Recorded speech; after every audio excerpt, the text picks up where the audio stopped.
Hello, I'm Jackie Barrie. It's me with Shelle Rose Charvet, who is the author of a best-selling book, Words That Change Minds. And look, I've got edition 2, so I've had this a long time. And now I have got the latest version, which is the 3rd edition. Hello, Shelle. Hello, Jackie. How can you adapt the techniques, the advice, all that knowledge and wisdom from your Words That Change Minds book into Words That Change an Audience Mind? Well, there's a number of steps. First of all, can I decode your question? Because doing that is kind of an answer to what we're doing. So your question was, how can we use language? Your question was not, what are all the ways we can use language? And for me, who's listening to below conscious motivators, the question how, if I'm going to answer it properly, needs to be a step-by-step process. If you were to ask me a how question, I said, well, you could do this, or you could do this, or you could do this. After answer 3, you're in overwhelm, because that's not what you asked for. You didn't ask for options. You asked for how to do it. So step number 1, now answering the question, is I believe it's really important to go to your audience's bus stop, their unconscious bus stop, which is all about how they think, how they feel, how they get motivated, how they make decisions. And we need to know how to get to their bus stop. The vast majority of us use language that fits for how we think, or even worse, how we think they think. And we have this amazing opportunity with the internet today, particularly for copywriters, that we can test our hypothesis. So what I want to do is actually talk about some of those triggers that represent the bus stop. The one we just brought up is, does a person want to know how to do something, or why to do something, all the different ways of doing something? Well, it'd be useful to know that before you start to address your audience. And that's one of the critical, what I like to call motivation triggers. And there's a few other critical triggers. And people have their preferences, and they have their own way of speaking, either in writing, presenting, training, etc. And it's really useful to be able to zoom out, notice what patterns you're using in different contexts, and then get some evidence for what are the patterns your audiences need and when. Because this is not a personality profile. You're not a options kind of person, because that makes no sense. It's that you were in an options mode. Someone else is in a procedures mode. And the work that I do is to help people understand what are the sequences of patterns, triggers, their audience goes through. Like, let's take a couple of examples. If you are a presenter and you're introduced to an audience and the audience doesn't know you, well, they could be a little bit skeptical, maybe. If you're a member of a non-white male group, chances are you have to earn credibility as opposed to being given credibility, which means you've got to know how to do that, which probably means if you imagine that your audience might be a little bit skeptical and a little bit critical, how can you address that right away? Well, I'd like to talk about what to avoid first. And this goes for writing as well. Avoid enthusiasm and command language. Now, this is cultural. As a Canadian and a Brit, my levels of overwhelming enthusiasm, amazing kind of stuff, I don't normally use that, but I work with a lot of people from the States. And in America, there's a belief, a below conscious belief, that if you're not enthusiastic about something, you don't really believe in it, and therefore you're not congruent. Whereas when you get to Northern Europe or even the Far East, and Canada, I mean, when we hear American speakers, a lot of us are going, well, take what that person said and divide by 10, like the old Monty Python routine. And it's too much. It's too in your face. So let's imagine somebody's skeptical and you're enthusiastic. It can increase the level of skepticism. Oh, yeah, and does it slice bread too? You know, really, give me a break here. So avoid too much enthusiasm for your culture, for your audience. And the second thing to avoid is talking about how all the benefits, all the advantages, what in my book I call toward language, at least at the very beginning. Because if they're skeptical and you're too enthusiastic and you're talking about all the wonderful things that happen, you are not at their bus stop. So I'd like to use this very visual metaphor, the bus stop. The bus stop of a slightly cynical or skeptical audience is, I want to decide for myself about the things I agree and disagree. And in Words That Change Minds, we call this internal. I decide based on what's important to me, and I don't want to be told what to think or what to do. This is the right solution for you if you have blah, blah, blah, blah, blah. Hey, wait a minute. I'll decide what is the right solution for me. You give me some evidence and I'll evaluate it for myself. Now, the problem with audiences that are highly internal is that they don't try on your ideas, whether you're writing to them or presenting or training. They evaluate your ideas. So as long as they stay in this internal mode, nothing really goes in. It bounces off like Teflon. So in my mind, because I would hate to tell you what to do, I think it's important to use the patterns and the structure and the language that goes with an internal person. So can I give an example? Of course. Okay, that was an example. I asked for permission. With audiences, even when I'm writing, I say, would you like an example of that? Of course, nobody answers back in writing, but in their heads they do. Right? So in this case, how you would do that is you offer information and invite the other person to decide. So statistics show that many people blah, blah, blah, blah, blah, blah, blah. But that may not be true for you. What's your situation? Do you find X, Y, Z, A, B, C? See, that's an offer that someone who's in internal mode gets to take in and judge for themselves.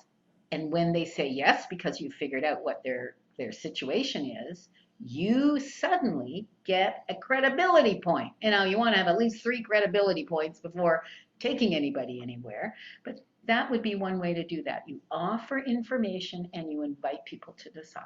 2 questions for you then. How can you tell if your audience is internal? And what do you do if you find they're external?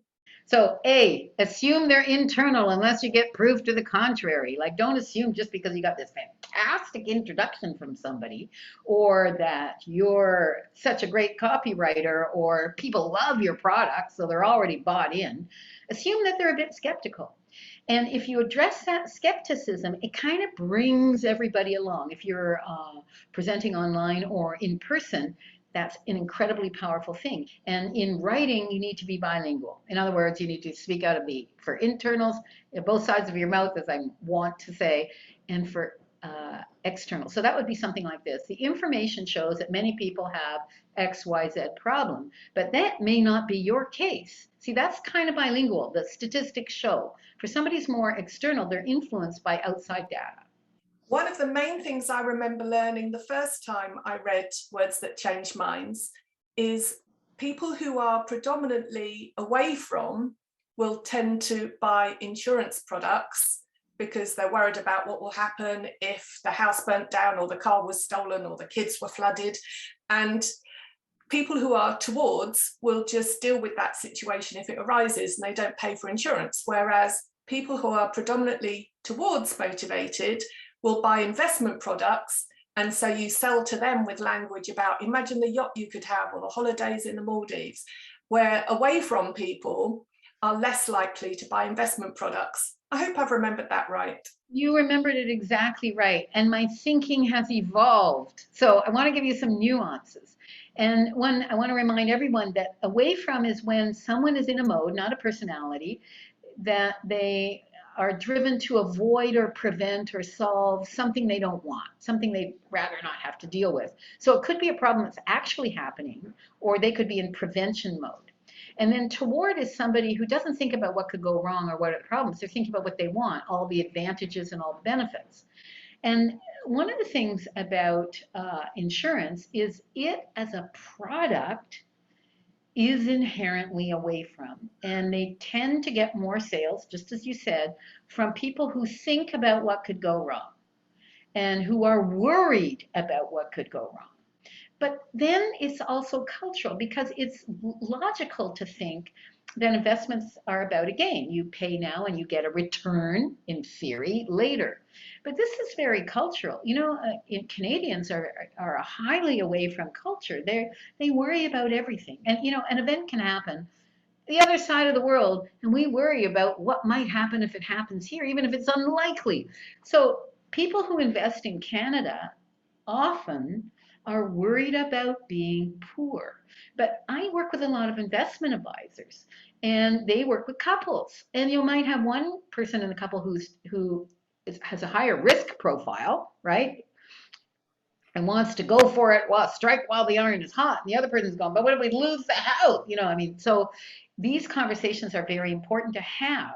And one of the interesting things is copywriting, you can test this so easily. You write a piece that is mainly about what are the problems, what are the negative consequences of the problems, what are the solutions and the benefit of the solution, and what is the negative consequence if you don't go for that. So you can see you wind back to the away from. You can test it. Is that true for your audience? Is that true for the product? Is it true for the service? One thing we do know is that people act quicker when there's a problem that they perceive as urgent than simply having a goal, even if they perceive that as important. So that's why many sales procedures like to make sure, find the pain, find the pain. But I think we can take a more sophisticated approach. And having been an angel investor for quite a few years and listened to a lot of pitches. And one of the things I learned, because I actually took some courses on this, is there's basically 11 different kinds of pitches. But the standard pitch, and if they get it right, I call this the divine strategy, is what I call away from, big movement toward. What is the problem? Why is it bad? Like, what are the negative consequences of this? What's the solution? And why is that good? And the reason I think this is a divine strategy, and of course it has to be fit for the product, the services, or the ideas you're trying to present as a presenter, is it has movement. And as you know, in copywriting, for me, one of the most important things, and I don't consider myself a professional, but there's got to be movement. Like you take someone, you invite them on the bus, they get on the bus, and then you actually go somewhere. Training and presenting is exactly the same. We're not just flinging information in your general direction. We want to pick you up where you are, invite you on the bus successfully. We can't force you to get on there, and then bring you. And this divine formula of what's the problem? What are the negative consequences of the problem? So I call that the problem of the problem. What's the solution and the benefits of the solution? And you're setting up that motion. But if you have a skeptical audience, you need to tour back around to the what happens if you don't do this, right? Just to kind of seal the deal there. If you're designing a website, you're doing the copywriting on a website, you ask a question like that, and it takes people to a whole different page. Your how people are ready to move on to the next step. And that's one of the things I want to make sure for if you're trying to close a sale, if you're in a conversation, if you're trying to get people to go to the next step as a copywriter or as a presenter, you really want them to apply things. If your audience is still in options mode, they're not ready to go to the next step because they're still exploring things. So one of the best ways to find out and to encourage people to switch to procedures mode is to say, would you like to look at the next steps?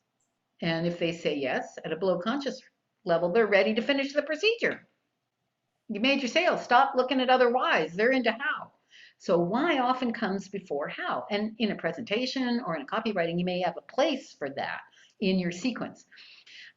Recently, I did a short production, and there were a lot of people who were newly developing websites, newly thinking about how they were going to promote their products. And I had them make a divine strategy. We were all online. They had to do one line of what their problem was, one line of what the solution is.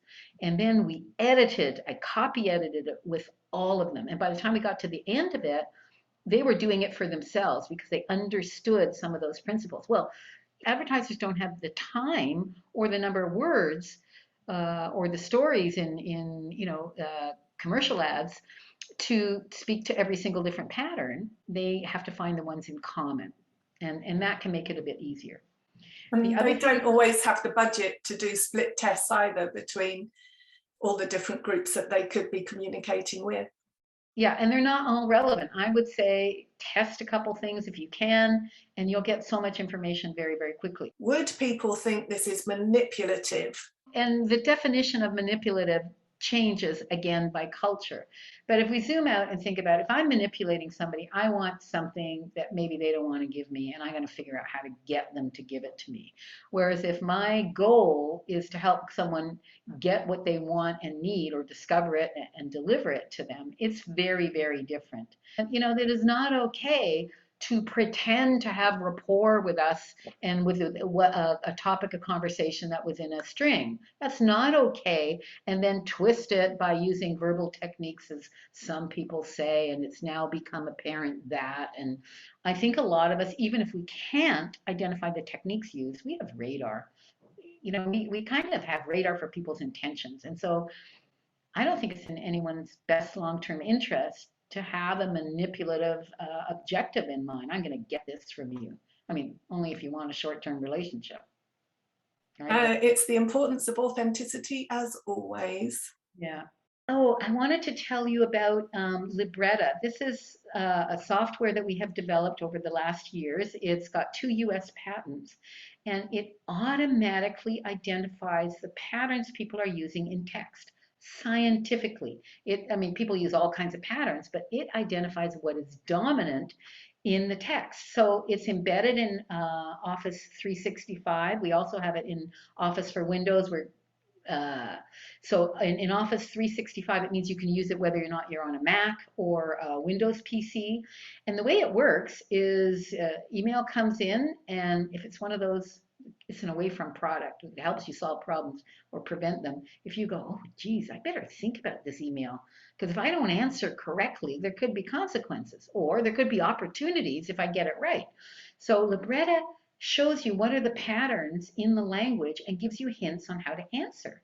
So then you go and you answer your thing. Now, Libretta can't tell you what to say, but you put in your answer, and then Libretta will show you whether your email fits the incoming email, gives you a fit score, and gives you some suggestions. Anything over 50% is good to go. And of course, the last way you can use it is you can type a text.